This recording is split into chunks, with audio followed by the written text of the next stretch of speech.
Hi, David Avallone here. Dynamite has asked me to talk to you about my upcoming comic for them, Elvira in Horrorland number 4. Now, if you haven't been following along, I've been writing Elvira for a few years now, and at the end of Elvira Meets Vincent Price, the last series, Elvira discovered a shocking secret that all movies create their own little parallel universes, their own little pocket dimensions where the story plays out over and over and over again, and she got trapped in that universe. The only way around in that universe is a device, a magic artifact called the remote control of Federico Fellini. More about that later. But she found herself in the first issue of Elvira in Horrorland dealing with a psycho hotel manager.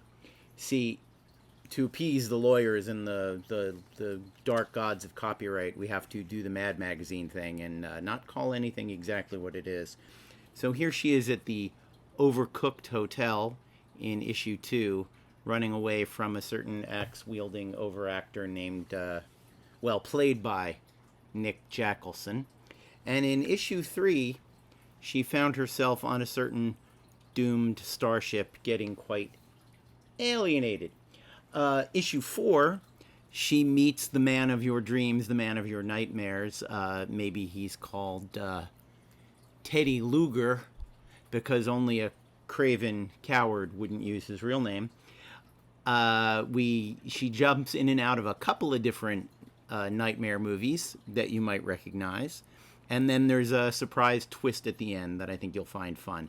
If you're a fan of this kind of stuff, you might want to go to YouTube and look up Fellini Campari commercial, and you will see that the magical remote control of Federico Fellini is actually not something I made up. It's a reference to a liquor commercial from the early 80s. True story.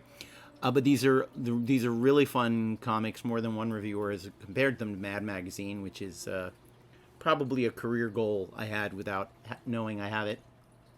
Issue 5, coming up a month later, will be the David Cronenberg issue. Look forward to that. But the art's by Silvia Califano, who I handpicked after seeing her work in the IDW Star Trek series. She has a great sense of humor, a great sense of action and atmosphere, and she can do a likeness like nobody's business, which in this particular kind of comic is really important. She has great covers, as you saw, for this issue as well. Dave Acosta has a cover about the way in which certain features can haunt the dreams of teenagers.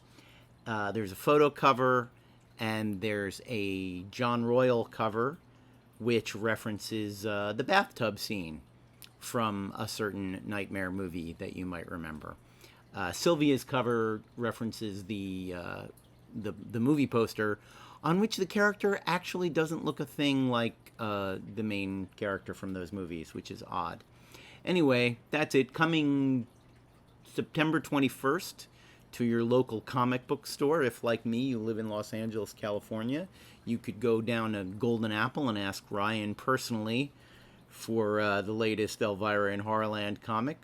Or you could head out to the Valley and go to House of Secrets, or ask for it at The Perky Nerd, if that's your local comic book store. I know those three will all have it. If you're further out in the Valley, out by Magic Mountain, you could go to Brave New World and ask the delightful Andy Legal if he has a copy. But that's it for this week.